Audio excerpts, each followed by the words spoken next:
Vamos recomeçar então de onde paramos. Uma rápida recapitulação talvez ajude. Segunda-feira nós tratamos aí do Sínodo de Dort.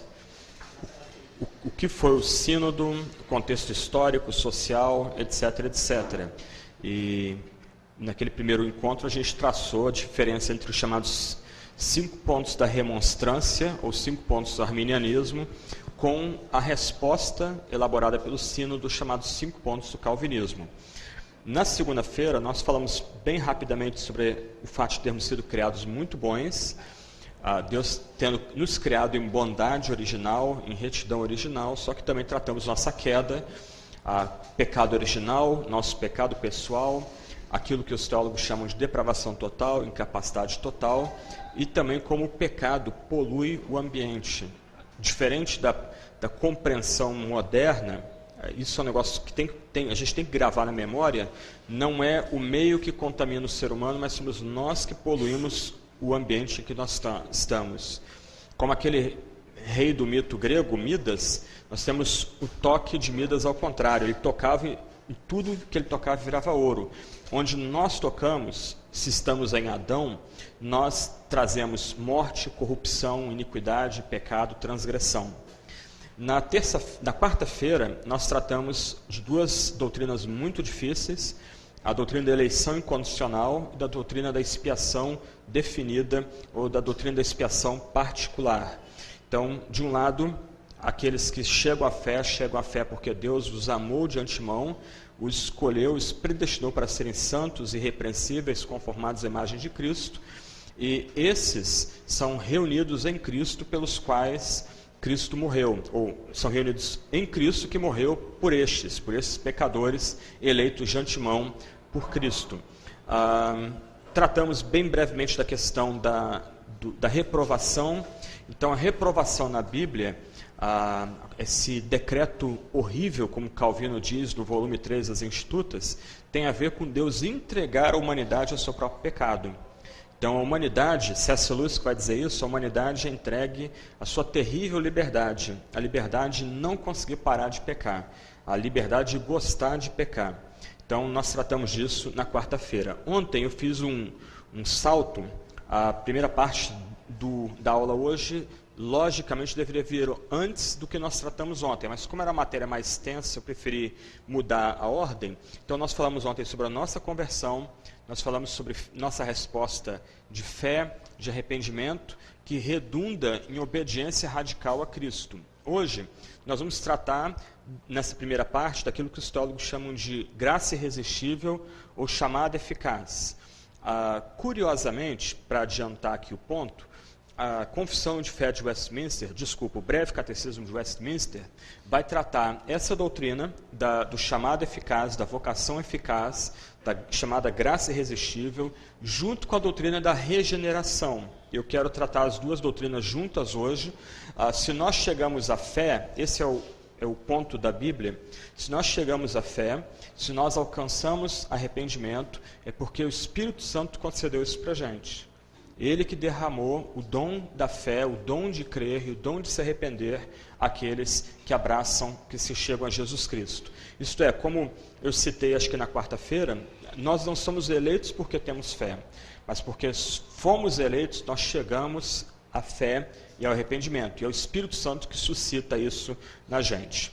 Só um ponto, outra questão que me ocorre agora, naquele meu outro livrinho, Teologia Cristã, eu tentei aprofundar uma questão que eu e o meu colega Maet, a gente trabalhou no livro maior. Então, quando você pega lá o sumário do livro, não sei quem tem o livro aqui com a gente aí, mas se você pega lá, tem lá capítulo 5, a vida no Espírito, obra no Espírito, alguma coisa assim. E dentro dessa seção nós tratamos de toda a obra da salvação como obra do Espírito Santo. Então, ali nesse livrinho, eu estou tentando argumentar, a partir dos estudos que eu e meu colega fizemos no livro maior, que a eleição, a regeneração, o chamado eficaz, a fé, o arrependimento, a união com Cristo, a adoção em Cristo, a santificação, a perseverança, a glorificação, e no capítulo seguinte, até mesmo a vida na igreja, a obra do Espírito Santo. Então, um ponto que a gente não pode perder de vista é que, segundo, especialmente o Novo Testamento, toda a experiência cristã, desde a nossa entrada na fé até a nossa recepção na igreja e até quando nós dormirmos no nosso último dia e ressuscitarmos com Cristo e descansarmos com Ele, tudo isso é obra do Espírito Santo. Toda a vida cristã, tanto a vida do eleito enquanto pessoa, como a vida desse homem, dessa mulher, chamado por Deus na comunidade de fé, que é a igreja, é obra do Espírito Santo. E mesmo a nossa caminhada para encontrar Cristo também é obra do Espírito Santo. Esse é um ponto importante, porque muitas vezes nós temos a tendência de desconectar a obra do Espírito, primeiro da salvação, isso por culpa do arminianismo, fica parecendo que tudo é humano, meramente humano, a nossa resposta é humana, a gente percebe uma desconexão da nossa resposta da própria obra prévia, preveniente do Espírito Santo, e muitas vezes a vida na igreja e a direção da igreja é percebida como um mero trabalho de gerenciamento, e não como o local onde o Espírito Santo trabalha também na vida de homens e de mulheres. Curiosamente, os pentecostais não gostam muito de calvinismo, pelo menos historicamente, mas isso tem mudado nos últimos anos. Mas é curioso que uma tradição que fala tanto do Espírito Santo tem muita dificuldade de encaixar o Espírito Santo também na recepção da salvação. E eu quero argumentar com vocês aqui, lendo alguns textos bíblicos, que de fato, segundo o Novo Testamento, se a gente chega à fé, lembra, o chamado de Deus, a palavra de Deus exige fé da gente, mas quem consegue ter fé? Então vem o Espírito Santo e nos ajuda a ter fé. A gente é exortado pelo Novo Testamento a abandonar nossos pecados, a nos arrepender dos nossos pecados. Quem consegue abandonar nossos pecados?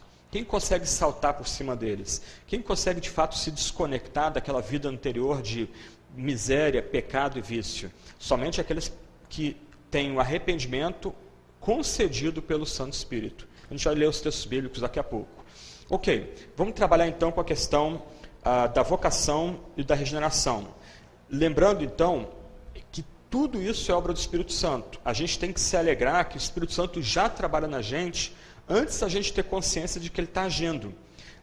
Nós não precisamos buscar o Espírito Santo no alto do monte, com curas extraordinárias, sinais extraordinários.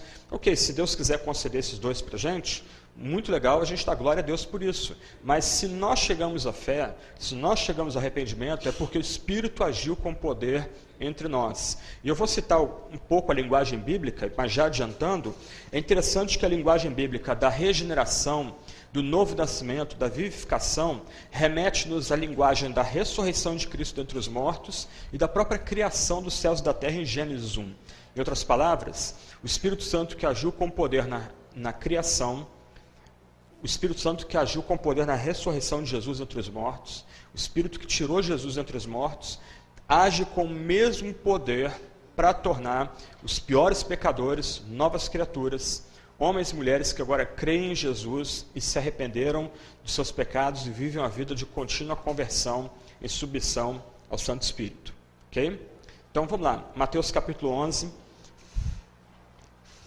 Vamos começar tratando primeiro do chamado geral que Deus faz a todos os pecadores. Alguém fez uma pergunta sobre a questão da sinceridade do chamado. Então vamos começar por aí essa questão.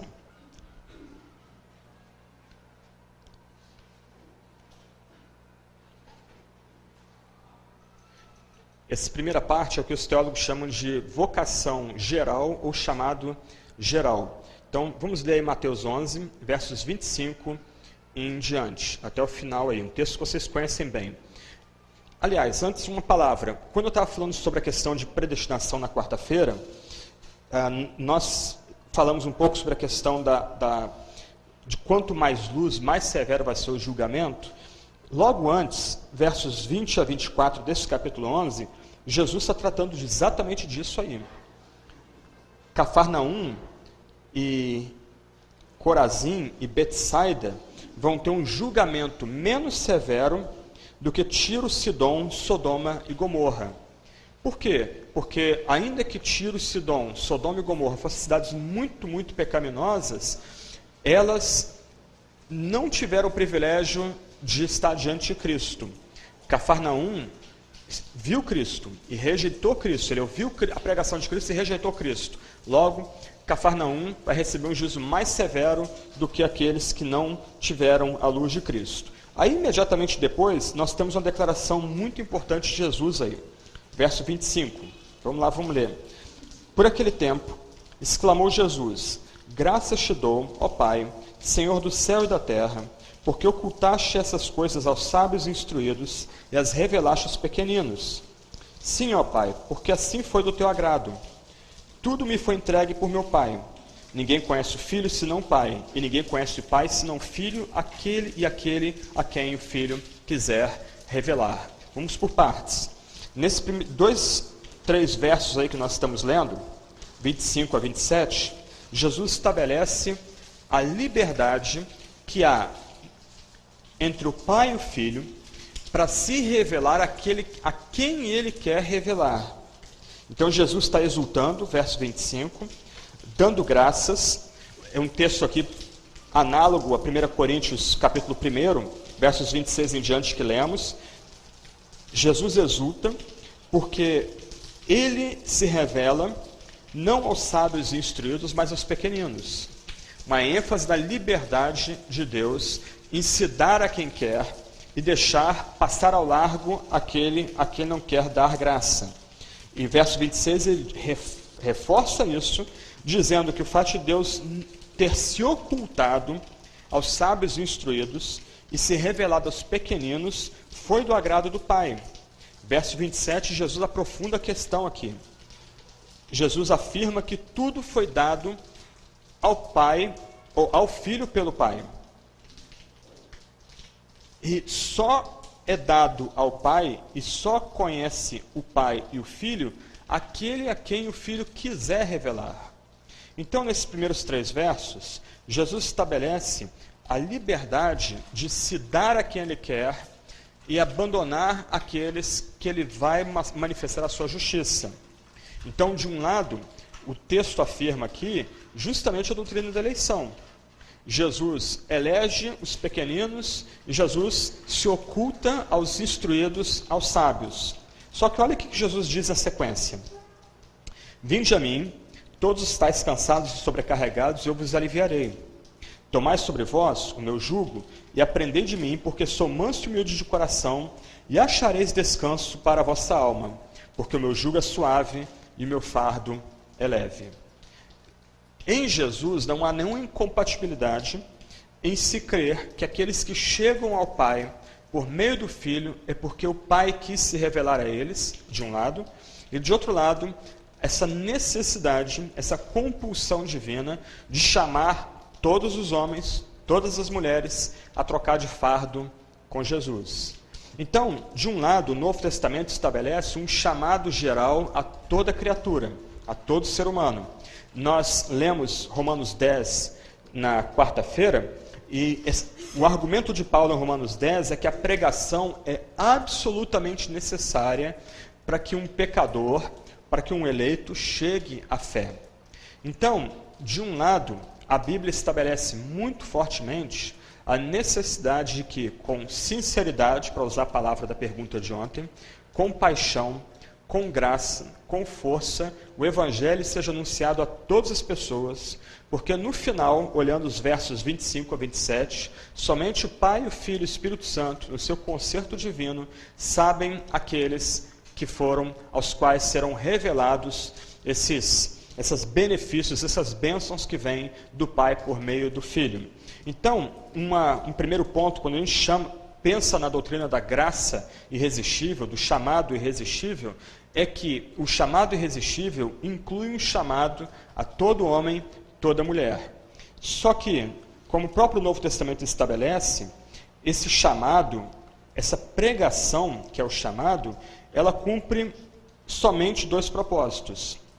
Vamos dar uma olhada em 1 Coríntios.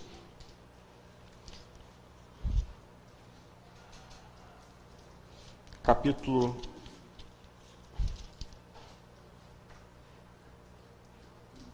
capítulo, deixa eu ver aqui, Vocação dos Santos.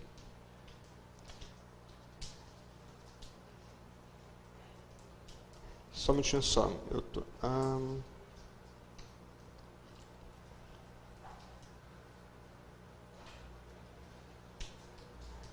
Eu estou procurando o texto que Paulo fala que a pregação dele é um perfume para os que se salvam e mau cheiro, cheiro de morte, e os que se perdem. Oi? 1 Coríntios 4? 2 Coríntios 4? Ok, então troquei as bolas aqui. Então vamos lá.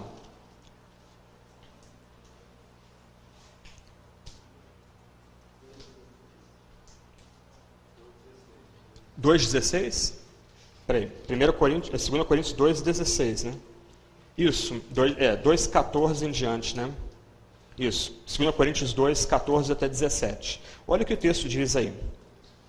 Graças, porém, a Deus, que em Cristo Jesus sempre nos conduz em triunfo e por meio de nós manifesta em todo lugar a fragrância do seu conhecimento. Porque nós somos para com Deus o bom perfume de Cristo, tanto nos que são salvos como nos que se perdem. Para estes, cheiro de morte para a morte, mas para com aqueles, aroma de vida para a vida.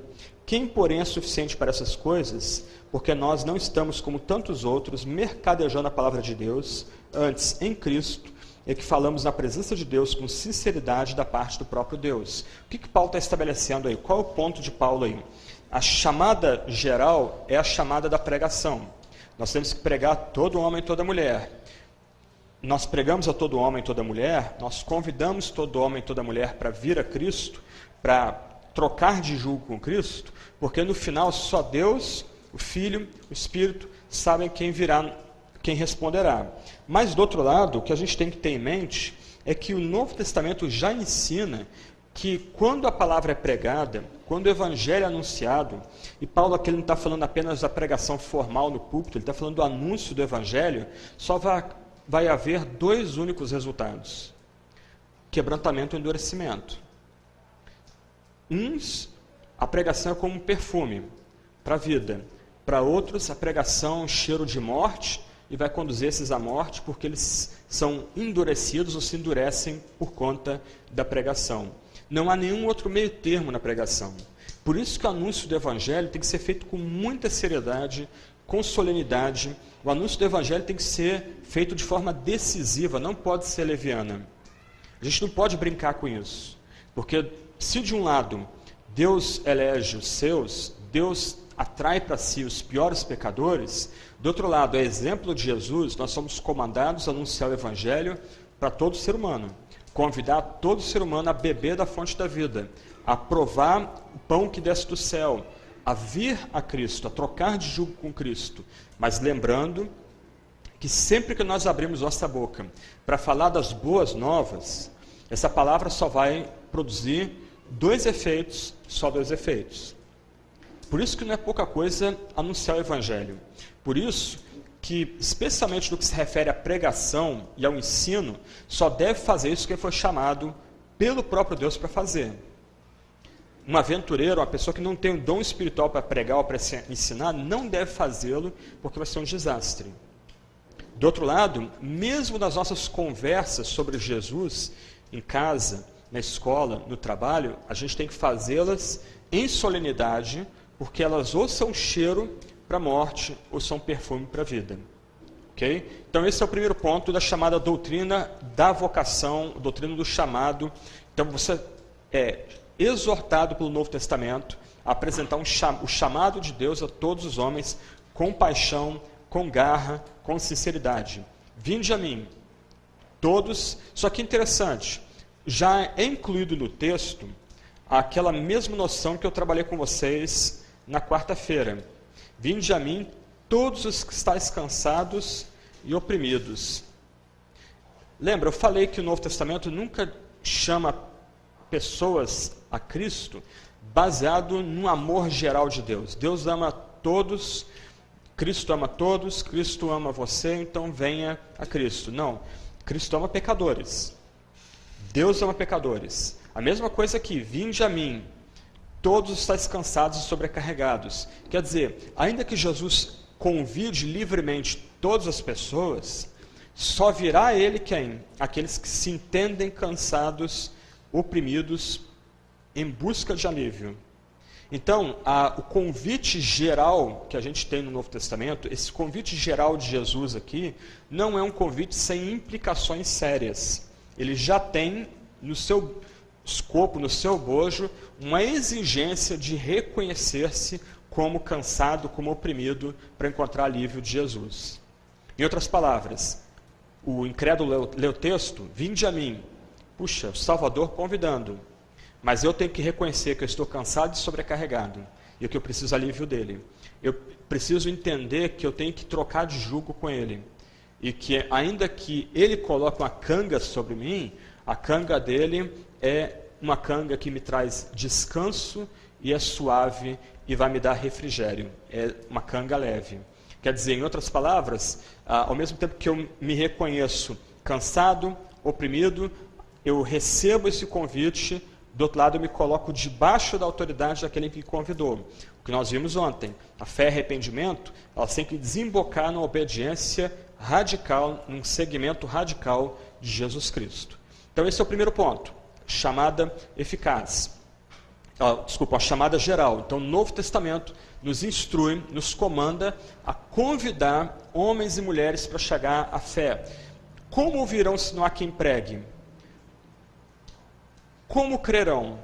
Por meio da palavra. E a gente tem que pregar a tempo e fora de tempo, homens e mulheres, aqueles que estão ao nosso redor, aqueles que Deus coloca no nosso caminho, para que eles, se for da vontade, do agrado do Pai e do Filho, eles cheguem à fé salvadora.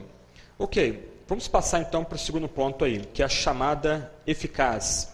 A gente vai agora para Efésios 2, que nós já estivemos lendo essa semana. O que é a chamada eficaz? O que é a vocação eficaz? O chamado geral é o chamado externo, feito a todos os homens, mediante a pregação, o ensino, o nosso bate-papo, a nossa conversa, centrado em Cristo. O que é o chamado eficaz? O chamado eficaz é aquela obra do Espírito Santo, interna, no coração do eleito, que internece o eleito, quebranta o eleito, humilha-o, revela a ele a necessidade dele se agarrar a Cristo e ajuda-o a ter fé, ajuda-o a se arrepender, se unir a Cristo e entrar na nova vida. Então, nós estivemos lendo Efésios 2, 1 a 3, vamos ler agora do 2, 1 até o 10.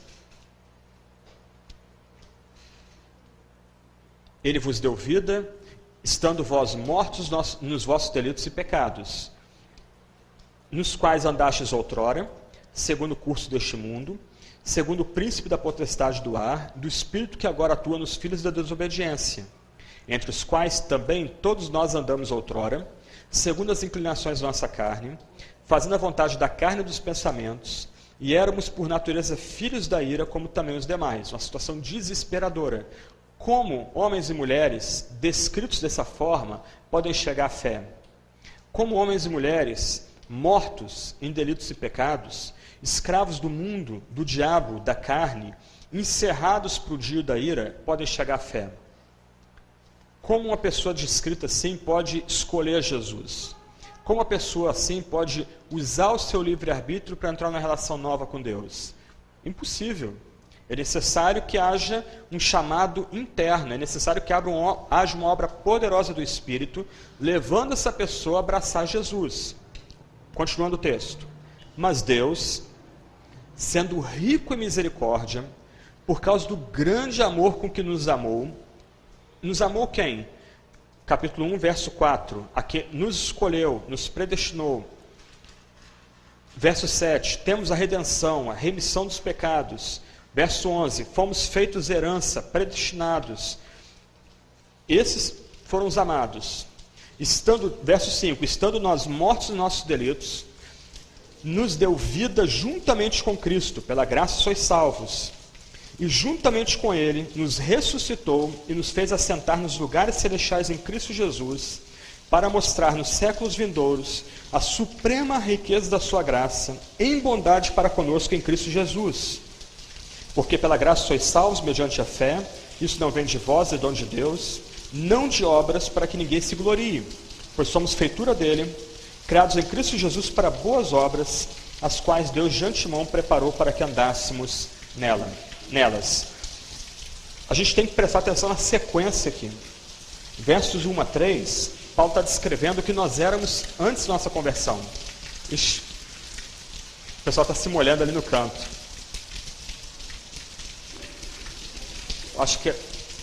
Pessoal, acho que tem lugares aqui, lugares no meio aqui, ó. O pessoal que está no cantinho pode vir para cá.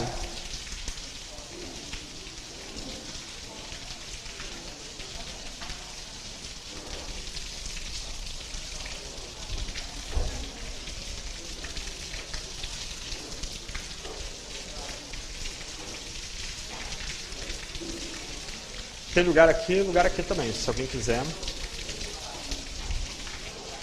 Tem 2 lugares aqui na frente também. Ok. Continuando então. A gente tem que prestar atenção na sequência do texto. Nos primeiros 3 versos, como a gente viu na terça-feira, Paulo está descrevendo quem nós éramos em Adão. Paulo está descrevendo aqui a nossa natureza má, corrupta, que nós herdamos após a queda dos nossos primeiros pais. Como eu perguntei há pouco, como homens e mulheres, como descritos desses primeiros 3 versos, podem chegar à fé em Jesus Cristo, que é mencionada no verso 8. Somente por conta da obra poderosa do Espírito Santo, que vivifica pecadores. Olha a sequência aí. Verso 2:1, Paulo diz: Ele vos deu vida, estando vós mortos. Depois, verso 5, nos deu vida juntamente com Cristo. Verso 6, nos ressuscitou, nos fez assentar nos lugares celestiais em Cristo Jesus. E aí o que vem depois disso? Pela graça sois salvos, mediante a fé. Em outras palavras, ontem nós violamos a lógica tratando da fé e do arrependimento. Primeiro, mas biblicamente, como é que nós chegamos a ter fé e arrependimento? Por causa desse chamado interno, dessa graça interna que opera somente no coração dos eleitos e que leva os eleitos a colocar sua fé em Jesus Cristo, excluindo completamente obras. Em outras palavras, ninguém vai ao céu arrastado pelas orelhas. Essa é a caricatura que geralmente se faz do calvinismo. Deus então obriga os eleitos a ir para o céu. De forma nenhuma. Nós antes estávamos cegos. Nós éramos surdos à palavra divina. Nós estávamos em estado de morte. Nós tínhamos uma escravidão existencial ao mundo, à carne, ao diabo. A gente não conseguia ver a Deus. Antes, a gente adorava os nossos próprios ídolos. Agora, quando o Espírito vem a nós, quando o Espírito Santo nos dá vida, quando o Espírito Santo internece o nosso coração, quando o Espírito Santo quebra aquelas bolas que mantinham a gente escravo, a gente não consegue resistir ao encanto da beleza do próprio Deus. Esse é um ponto importante aqui. A gente medita pouco em Deus, a gente gasta pouco tempo meditando em Deus o Pai, Deus o Filho e Deus o Espírito. A gente repete um salmo na oração quase como um chavão: te adoro na beleza da tua santidade. Mas o texto não é chavão. O ponto do salmista é que Deus é o ser mais belo que há. E quando o Espírito Santo começa essa obra descrita aqui em Efésios 2, nos dando vida, nos vivificando, operando um novo nascimento na gente, que nos conduz à fé, que nos conduz ao arrependimento, nossos olhos são abertos e a gente vê Deus como o ser mais belo que há. E a gente não consegue resistir à beleza de Deus.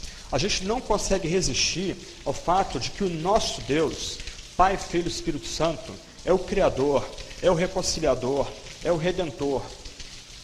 Ele é santo, Ele é gracioso, Ele é amoroso, Ele é bondoso, Ele é o Deus da criação, Ele é o Deus da providência. Não há outro ser como Ele. O milagre da cruz, o fato de Jesus ser Deus e homem, para nossa expiação, para nossa propiciação, o fato do Espírito Santo vir como penhor da nossa herança, como um selo que nos marca, a gente não consegue resistir a esse Deus. Então agora, experimentando o novo nascimento, a gente coloca a fé em Deus o Pai, Deus o Filho, Deus o Espírito, a gente tem tristeza pelo nosso pecado, a gente se arrepende do nosso pecado, a gente quer no poder do Espírito quebrar vínculos com o pecado, porque o Espírito Santo operou e opera em nosso coração, de tal forma que a gente coloque a fé em Jesus, coloque arrependimento em Jesus. Então, se de um lado a gente tem uma vocação geral, um chamado geral, que é feito por meio da pregação para todo homem e toda mulher, do outro lado, no Novo Testamento, a gente tem um chamado particular que opera apenas o coração do eleito. 2 exemplos históricos aqui. A gente não precisa ler a Bíblia por hora. Atos 9, você vê isso em Paulo. Algumas pessoas vão dizer que Paulo está sendo chamado para ser apóstolo, e de fato ele está. Mas ao mesmo tempo que Paulo é chamado para ser apóstolo, ele é chamado a ser um seguidor de Cristo. Jesus se apresenta a ele e chama o apóstolo, aquele homem, Saulo, pelo seu próprio nome e muda a vida daquela pessoa, daquele homem. Ele que antes odiava a igreja, respirava ameaças, parece um touro bravo ali, fungando, agora ele se torna um apóstolo dos gentios, pronto a sofrer e até mesmo morrer por Jesus Cristo. A gente vê isso na história de Lídia, em Atos 16. O texto vai dizer que Deus abriu o coração dela. Deus mudou o coração dela. Deus interceptou o caminho dela. Então, se de um lado o convite é para todos, e esse convite é feito de forma externa, por meio da pregação, do ensino, do anúncio, das nossas conversas, do outro lado, há um chamado interno, irresistível, que opera uma mudança em nossa vida, uma mudança espiritual no nosso coração, que leva-nos a ter fé em Jesus Cristo e abandonar os nossos pecados de outro lado. Por exemplo, a gente pode pensar em Hebreus. Nós temos ali, em Hebreus, uma galeria de heróis descritos ali em Hebreus, do Antigo Testamento. Você tem homens e mulheres nobres que viveram para Deus, morreram para Deus, gastaram sua vida servindo o Deus da aliança. Só que a descrição dos heróis da fé não termina em Hebreus 11. Ela vai avante, ela vai para Hebreus 12. E é interessante notar que o texto vai dizer que Jesus, o nosso único Salvador, nosso único suficiente Salvador, foi o autor e consumador da fé de todas aquelas pessoas. Em outras palavras, o que o autor de Hebreus quer ensinar? Que Abraão, Isaac, Jacó, Davi, Moisés, Josué, os profetas, eles tiveram fé em Cristo sem vê-lo. Mas no final, ainda que isso fosse exigido dele, a fé nas coisas que não se veem, mas se esperam, do outro lado, Jesus, nosso único suficiente Salvador, é que criou a fé naqueles homens e sustentou a fé daqueles homens até o dia vindouro. E por isso a gente pode ter esperança, por isso a gente pode ficar consolado, que se aqueles homens não viram Cristo, provaram Cristo assim, muito mais nós, que agora somos chamados depois da morte e ressurreição de Cristo. A chuva está atrapalhando? O som? Não? Não? Eu que não estou escutando a mim mesmo aqui, mas tudo bem. Ok. Qualquer coisa vocês interrompam aí, falam então aí. Então, o ponto de Hebreus, do autor de Hebreus é esse. Olha, se aqueles homens chegaram à fé por meio de Jesus Cristo, sem vê-lo, muito mais nós agora, que já ouvimos sobre Jesus, que é a revelação final de Deus para nós. Se Jesus foi o autor e consumador da fé daqueles homens e daquelas mulheres, muito mais de nós aqui, por isso a gente tem que perseverar na carreira que nos está proposta. Vamos ler alguns textos de Atos aí.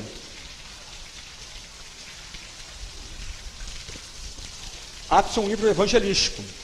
Você tem várias vezes o livro de Atos, sermões,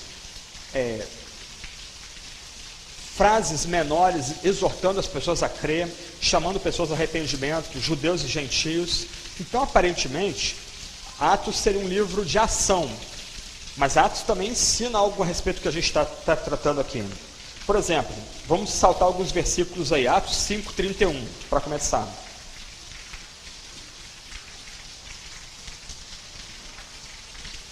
Atos 5, verso 31.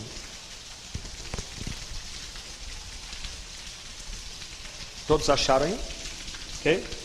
Deus, com a sua destra, o elevou a príncipe e salvador, para dar a Israel o arrependimento e remissão dos pecados.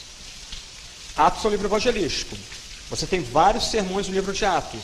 Você tem vários versículos que resumem convites evangelísticos. Mas olha o que o versículo está dizendo. É que Deus que concede ao seu povo o arrependimento e a remissão dos pecados. Nota, não é a obra de Deus é remissão dos pecados, a nossa obra é arrependimento. Não. Ainda que o arrependimento seja exigido da gente, e a gente responda a Deus com arrependimento, é Deus que opera esse quebrantamento, essa humilhação no coração daquele que vai a Jesus. Atos 11, 18.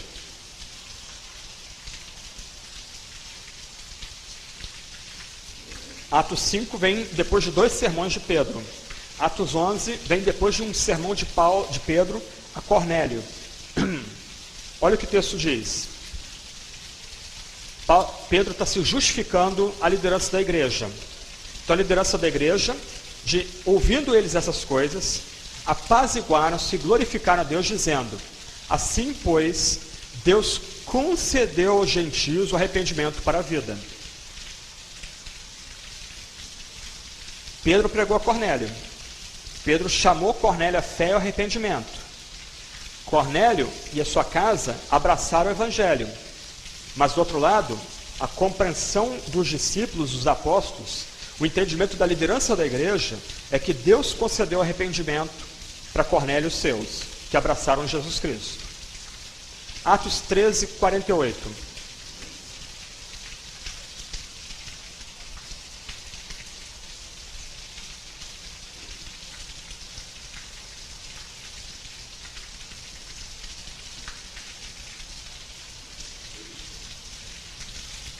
Todos acharam? Os gentios, ouvindo isso, alegravam-se e glorificaram a palavra do Senhor. E creram todos quantos haviam sido destinados para a vida eterna. Quer dizer, de um lado o arrependimento é concedido pelo próprio Deus, e agora o próprio confiar, o próprio crer, também é concedido pelo próprio Deus. Eu falei de Lídia, Atos 16, 14.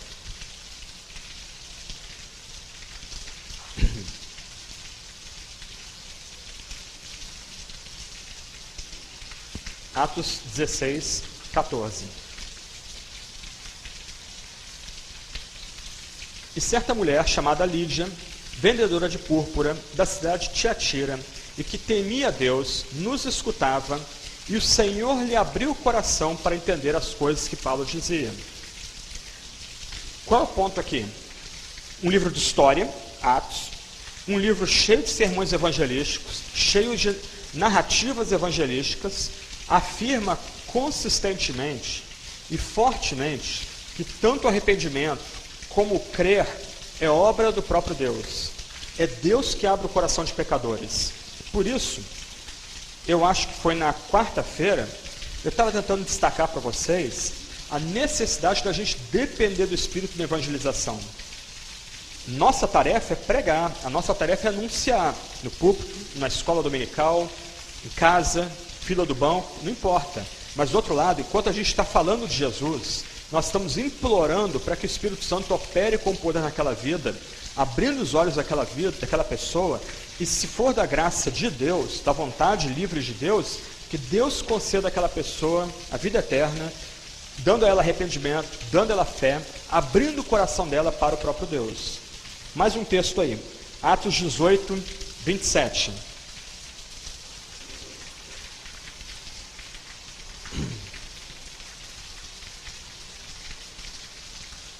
Querendo ele passar a Acaia, os irmãos o animaram e escreveram aos discípulos que o recebessem, e tendo ele chegado, auxiliou muito aos que pela graça haviam crido. Mais uma vez, aqui é a última vez do livro de Atos, é enfatizado com muita força que aqueles na Acaia que chegaram à fé somente pela graça divina. Isso é importante enfatizar, porque alguns comentaristas arminianos, tratando de Efésios 2, 8, vão dizer que a fé não é dom de Deus, é a graça que é dom de Deus. Mas isso é uma forma muito frágil de tentar escapar do ensino maior de todo o Novo Testamento, que aqueles que se arrependem pela graça divina, aqueles que chegam à fé por obra de Deus. Então o que Paulo está frisando aqui é tanto a graça que salva como a fé são dons divinos. Ambos, tanto a graça como o meio para receber a graça que é a fé, são concedidos por Deus. Por isso que ele diz, não de obras, para que ninguém se glorie. Se a fé fosse uma obra, fosse uma atitude humana, ela seria obra e a glória não seria dada somente a Deus, antes seria dividida entre Deus e o ser humano que respondeu à oferta do Evangelho. A graça e a fé, que é o meio, são dom divino, são concedidos por Deus, para que somente Ele receba a glória. Ok, chamado eficaz, chamado geral. O chamado geral é a pregação, é o anúncio para todo homem e toda mulher. Nossa obrigação é anunciar o Evangelho até que Cristo venha. A nossa obrigação é evangelizar toda a etnia, homens e mulheres de toda raça, tribo, língua e nação. Nossa obrigação é anunciar o Evangelho ao que está ao nosso redor. Por quê? Porque no final, só Deus sabe quem são os seus. Lembra Atos 17? Tem muito povo nessa cidade. Paulo não conhecia quem era o povo, mas ele ousadamente entrou na cidade para pregar o Evangelho. O mesmo se aplica a nós. Há muito povo de Deus nessa cidade. Nossa obrigação é pregar o Evangelho. Esse é o chamado geral. Só que há um chamado particular, um chamado especial, um chamado eficaz e irresistível, que é interno, que opera no coração do incrédulo, enternecendo, revivendo, levando ele a ter fé e se arrepender e agarrar-se a Cristo como seu único e suficiente Salvador. Então, quando nós evangelizamos, quando nós estamos pregando o Evangelho, nós temos que implorar para que o Espírito Santo venha com poder. Jesus diz em Mateus, vocês erram porque vocês não conhecem nem as Escrituras nem o poder de Deus. Nós temos que manter juntos a palavra e o Espírito. A chamada geral, por assim dizer, se eu posso usar essa noção, é a pregação da palavra sem o Espírito, por assim dizer. É a leitura sem vida, sem o Espírito Santo do texto bíblico. Agora, quando o Espírito Santo se acopla ao texto bíblico, o Espírito Santo opera com poder, enternecendo, quebrando e levando o pecador à fé e arrependimento em Jesus Cristo. Então, nesse sentido, a gente tem que implorar pela ação do Espírito Santo, a gente tem que depender da obra do Espírito Santo. Ok, deixa eu avançar mais um pouquinho aqui. Eu citei o breve catecismo, agora há pouco, de Westminster. Eu queria ler a definição dele dessas doutrinas. Ele diz o seguinte: vocação eficaz é obra do Espírito de Deus, pela qual, convencendo-nos dos nossos pecados e de nossa miséria, iluminando nossos entendimentos no conhecimento de Cristo e renovando nossa vontade, nos persuade e habilita a abraçar Jesus Cristo, que nos é oferecido de graça no Evangelho. O que os puritanos sintetizaram nessa pergunta 31 do breve catecismo? A doutrina do chamado eficaz, a doutrina do chamado interno, sendo colocada junta com a doutrina da regeneração. Voltando a Efésios 2, Paulo diz que ele nos deu vida. Isso é repetido aí algumas vezes nesse texto. Ele nos ressuscitou, nos fez assentar nos lugares celestiais. Como o homem chega à conversão? Como o homem chega ao arrependimento e à fé? Ele chega por causa da chamada eficaz, da graça irresistível, que não apenas o ajuda a ter fé em Jesus e se arrepender dos seus pecados, mas também transforma o coração do ser humano. Quando o Espírito Santo alcança o eleito e leva o eleito a ter fé em Jesus e se arrepender dos seus pecados, o Espírito Santo ele opera um milagre espiritual, renovando, ou melhor, começando a renovar aquela imagem que nós tínhamos antes da queda e que foi manchada pelo pecado após a queda dos nossos primeiros pais. O Novo Testamento usa uma série de palavrinhas para falar da obra do Espírito Santo.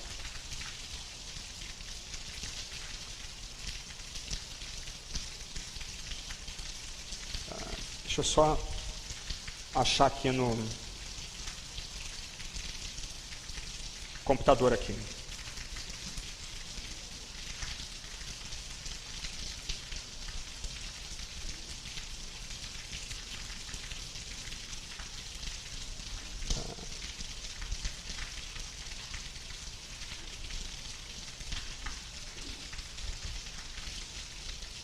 Estou usando outro computador da minha esposa e me perdi aqui.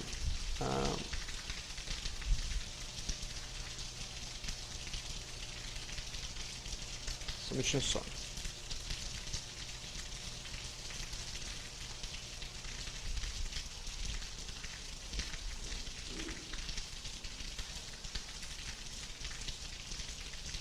Ok.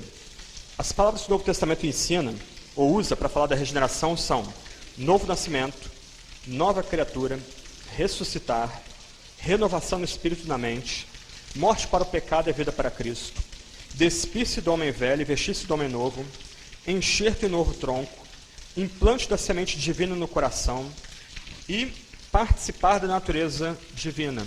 Então, o Novo Testamento estabelece o fato de que aqueles que foram chamados por Deus e por isso chegam à fé e arrependimento, esses também são transformados. A natureza destes é modificada. Então vamos tentar entender isso em termos da história bíblica maior. Terça-feira nós falamos rapidamente sobre o fato de que homem e mulher foram criados em imagem divina, em bondade e retidão original. Só que eles caíram, e toda a humanidade cai neles. Todos nós agora, em Adão, estamos em escravidão ao mundo, à carne e ao diabo, estamos em cegueira espiritual, mente entenebrecida, ensurdecidos. O que o Espírito Santo começa a fazer no momento que nós somos chamados à fé e arrependimento? Ele implanta em nós uma nova natureza. O Espírito Santo recomeça, ou melhor, o Espírito Santo começa uma obra de recriação no ser humano. Então, nesse sentido, o Novo Testamento chama-nos de primícias. Nós somos os primeiros. Um cristão, na verdade, ele começa a provar uma transformação que no último dia vai torná-lo superior aos nossos primeiros pais do paraíso. Depois eu posso colocar isso no quadro. Mas a gente podia fazer uns desenhos aqui. Escrevendo criação e queda. Gênesis 1 e 2, Gênesis 3, Apocalipse 20. Mas, junto com a queda, e já em Gênesis 3, a gente tem a palavra da redenção. Gênesis 3, Apocalipse 20. Criação, queda, redenção entre ambos aqui. Qual o alvo da redenção? Acima da criação, a restauração de todas as coisas. O alvo da redenção é não só renovar a criação, mas levá-la a uma glória que nem mesmo na sua criação original ela teve. Quando o Espírito Santo começa a operar nos cristãos, sendo mais preciso, quando o Espírito Santo começa a operar em pecadores, levando-os à fé e arrependimento, ele começa nesses pecadores uma obra de recriação da nossa humanidade. Nós estávamos em pecado, agora nós estamos sendo renovados. Renovados agora, não mais a imagem do primeiro Adão, mas a imagem do segundo Adão, no qual nós temos vida, justiça, redenção e a própria vida eterna. Então, para falar da obediência do cristão, como nós falamos ontem, para falar da santificação, que eu quero falar um pouquinho no segundo bloco, a gente tem que falar primeiro da regeneração, que acompanha a vocação eficaz. A regeneração é um ato, a santificação vai ser um processo para a vida toda, mas a regeneração é um ato. Por isso que, por exemplo, no Novo Testamento, fala de Paulo tratando crentes de algumas igrejas como santos. Aos santos da igreja, tal escreve. Num aspecto, se nós chegamos à fé e arrependimento, se Deus concedeu para nós a fé e arrependimento, nós agora, tendo provado a regeneração, somos posicionalmente santos. Em Efésios, Paulo vai usar uma outra figura de linguagem, dizendo que agora, no tempo presente, nós já ressuscitamos com Cristo, nós já estamos assentados nos lugares celestiais em Cristo. E essa repetição que você vê em Efésios 1, 15, até o capítulo 2, em Cristo, lembra que nós, por obra da regeneração e do chamado eficaz, estamos misticamente, inquebrantavelmente ligados a Jesus Cristo. Cristo e os seus já são um. É isso que Pedro quer dizer de forma escandalosa para alguns, que nós somos participantes da natureza divina. Não é que nós somos tornados deuses e deusas, como Benny Hinn ou Kenneth Hagin ensinavam nos livros deles, as pregações deles. Mas, do outro lado, nós agora estamos misticamente unidos a Deus e a Jesus Cristo, posto que, por conta dessa união, nós já começamos a provar os poderes do mundo vindouro, a restauração de todas as coisas, quando não vai haver mais pecado, morte, doença, angústia, na nova criação de Deus. Então, se de um lado há um chamado geral, esse chamado geral precisa ser acompanhado do chamado eficaz para que pecadores respondam à pregação. O chamado eficaz, a graça irresistível, é que vai conduzir pecadores à fé e ao arrependimento. Mas agindo junto, essa graça eficaz opera uma regeneração, uma transformação ética naquele que abraça Jesus com fé e que abandona os seus pecados. Um outro ponto que o breve catecismo aqui destaca também, deixa eu voltar aqui. Esse computadorzinho aqui da minha esposa não está me ajudando muito não, tudo bem. Pequenininho, mas ordinário. Mas uma questão que o breve catecismo vai destacar, eu queria ler, mas tudo bem, eu falo de cabeça aqui, é que o que nós começamos a experimentar agora é o que Paulo vai tratar da liberdade dos filhos de Deus. É muito curioso que na teologia arminiana o pecador tem livre-arbítrio. Mas o incrédulo, ou o cristão, não é dito nada a respeito do livre-arbítrio dele e da liberdade dele em Cristo. Para a teologia bíblica, o ser humano sem Cristo é escravo, existencialmente escravo. Ele não consegue parar de pecar. Ele tem prazer no pecado, ele é viciado na iniquidade, na transgressão. Só que, a partir da obra da regeneração, dessa renovação da nossa imagem, à semelhança de Cristo, nós já começamos a experimentar a verdadeira liberdade nessa vida.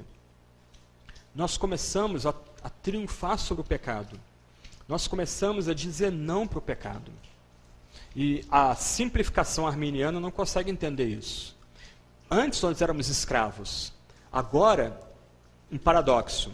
Escravos de Deus, nós começamos a encontrar a liberdade de não voltar mais àqueles pecados que nos dominavam antigamente. E quer ver um negócio? Pensa na sua experiência pessoal. Traz de memória quem você era e quem você é agora.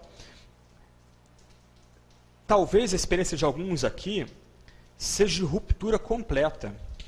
Você antes era dominado por um pecado, você era escravizado por aquele pecado, você tinha prazer, ainda que repulsa por determinado comportamento, determinada atitude. De repente, o Espírito vem com poder sobre você, suscita fé, tristeza pelo seu pecado antigo, novo nascimento, ruptura, e de repente, no abrir e piscar de olhos, aquele pecado antigo não tem mais nenhum poder sobre sua vida. Como explicar isso se não por obra divina? Se não por uma obra tão potente quanto a criação dos mundos e a ressurreição de Jesus Cristo. Do outro lado, alguns aqui continuam lutando com alguns pecados em sua vida. Mas, na medida que você vai dependendo de Deus, da palavra, da ceia, da comunhão, da oração, você começa gradativamente, na medida que você vai se tornando mais robusto espiritualmente, vencendo aquele pecado, rompendo com aquele pecado, deixando aquele pecado para trás. O que está acontecendo na nossa vida então? Um recomeço. Quando nós recebemos a Jesus, quando nós chegamos à fé e arrependimento, ali marca, de fato, um novo nascimento, para usar a linguagem do Novo Testamento. uma nova criação. Nós agora não estamos mais ligados a Adão. Nós estamos ligados ao segundo Adão, que é Cristo. E ele é o novo cabeça da gente. Nós fomos predestinados para sermos moldados à imagem de Jesus. Então, um crente de fato, um crente verdadeiro, não um lobista profissional em Brasília usando o nome de Jesus de forma vã, jogando o nome de Deus na lama. Um verdadeiro cristão é alguém que você pode olhar e perceber Cristo nessa pessoa. E, gente, nós perdemos isso no nosso meio. Isso é um ponto muito sério. A nossa moral hoje é elástica. Nós absorvemos a ética do jeitinho que está entranhada em nossa cultura. Pensa nos nossos relacionamentos, divórcio na nossa comunidade, relações sexuais antes do casamento, vício com pornografia, tolerância com pornografia. Ok, esses são talvez pecados mais escandalosos, mas nosso vício é o poder. A forma como a gente lida com o dinheiro. Agora irrompeu um novo escândalo lá no Espírito Santo, uma denominação que tem mais ou menos 50 anos no Brasil, foi pega desviando dinheiro de oferta dos próprios fiéis. Pessoal cheio de desculpa e não me toques e dedos. E aí, gente? Como é que o mundo pode encarar a gente com seriedade se nós não espelhamos Cristo de fato? Nós não estamos experimentando essa renovação da nossa imagem à semelhança de Jesus Cristo, que é o nosso espelho. Que tem que ser o nosso espelho. Então aqui você tem uma via de mão dupla. De um lado, ok, nós somos chamados. O Espírito Santo foi derramado sobre nossa vida e nós chegamos à fé e arrependimento. Nós provamos regeneração, novo nascimento, vivificação. Nossa imagem agora não é determinada pelo que nós éramos. Então não há espaço agora para o crente como Lutero, né? Não há roubo de, depressão. A gente dizer que a gente é um miserável saco de pó e vermes. Não há mais espaço para o cristão se autodepreciar. Por quê? Porque você é renovado à imagem de Jesus Cristo. Do outro lado, a gente não basta a gente se regozijar com isso, usufruir isso. As pessoas, de fato, têm que ver Jesus em nós. Então, não tem que ter espaço no nosso meio para competições, para disse-me-disse, tolerância com pecados. E, gente, o ponto aqui é complicado. Um pecadinho é igual a maçã podre num cesto. Você tolera aquele pecadinho, daqui a pouco ele polui toda a comunidade. Você permite que a igreja tenha purões, permita que a igreja tenha seus esqueletos no armário, uma hora esses esqueletos vão sair e vão detonar a comunhão cristã. Do outro lado, a gente tem que ter misericórdia com o que cai e se arrepende. A gente estende a mão para ele. Se você lembra de Mateus capítulo 18, a exclusão é o último recurso para o impenitente, para aquele que tem o coração endurecido. Você tenta tratá-lo, inclusive anunciando à igreja, para a igreja chamar aquela pessoa à mudança. E somente nesse último caso, se ele resiste ao chamado da igreja, então ele é excluído da comunidade, tratado como gentio e publicano. Então, nesse caso, a partir da doutrina do chamado eficaz da regeneração, nós temos que trazer à mente que nós somos chamados a sermos de fato novos homens, novas mulheres, nós somos chamados a ser de fato novas criaturas, novas coisas criadas, que seria a ideia aqui, novos homens, novas mulheres, os sinais dos novos céus e nova terra, os sinais da vida eterna. Um ponto. Em João 17, a última oração de Jesus, quando ele ora pela igreja, ele faz o que os estudiosos chamam de oração sacerdotal, ele ora para que a igreja seja una, para que o mundo creia. Somente homens e mulheres que se entendem novas criaturas têm prazer em estar juntos.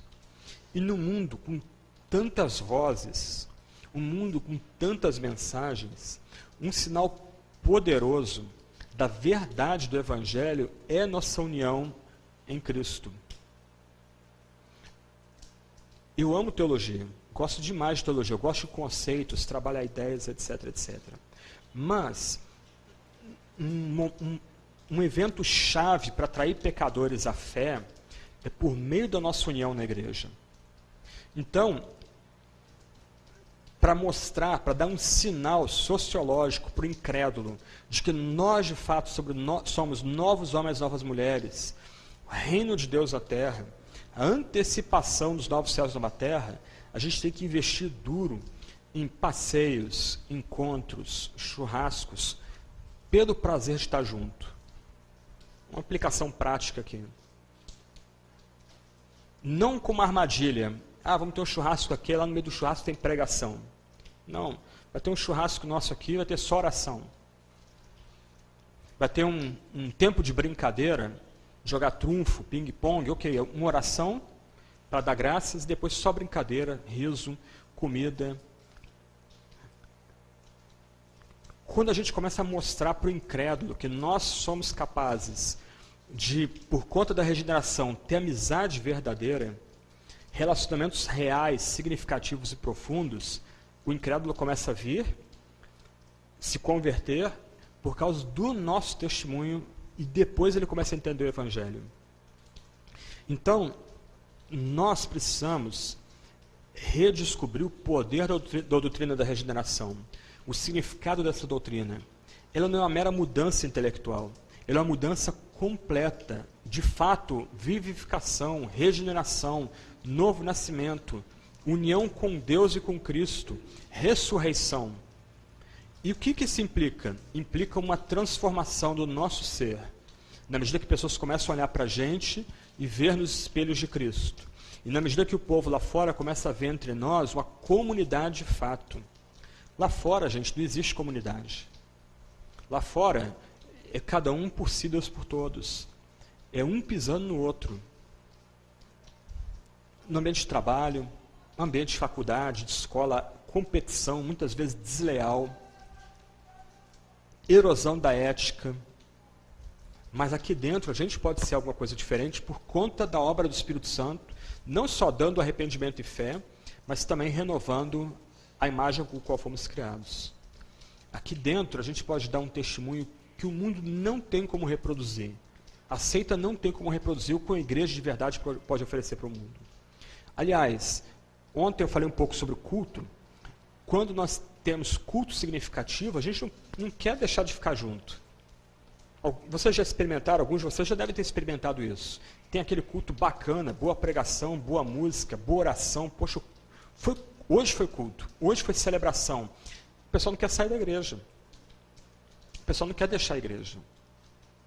Invista na cantina como um tempo de ficar junto, de permanecer junto, de ter tempo para conversar. Olha, vamos sair aqui, vamos morar aqui fora por algum problema. E as pessoas estão olhando isso. Lá fora, alguém carrega o fardo um do outro. Lá fora, alguém, como Paulo vai dizer, suporta. E o suportar ali é carregar no colo os seus irmãos e irmãs da fé? De forma nenhuma. Mas aqui a gente pode fazer isso. Por quê? Por causa desse novo nascimento que foi operado em nós. E que, de outra forma, é um sinal dos novos céus e nova terra. Quando Deus vai ser tudo em todos. Quando todos nós vamos ser irmãos. Quando nós vamos celebrar as maravilhas da graça por toda a vida. Quando nós vamos nos banquetear por toda a eternidade com Abraão, Isaque e Jacó, com Moisés e com Elias, com todos os santos apóstolos. E o banquete, ele é banquete. As imagens do céu são reais. Não é carne de sol, mas é um carneiro dourando na brasa. Muito vinho, espero que ninguém se escandalize. E vinho do bom. Lembra, Jesus, ele multiplica o melhor vinho da festa. Não era vinho paraguaio. Ops, isso é politicamente incorreto, né? Era vinho chileno, vinho francês. Não sei, estou brincando. Mas é festa. As imagens de novos céus e nova terra são imagens lúdicas. De gente comendo, bebendo, rindo e brincando. E quando Jesus fala do céu como bodas, ele tem em mente a festa de casamento em Israel, que durava de 7 a 15 dias. Você já imaginou uma festa de casamento durar tanto?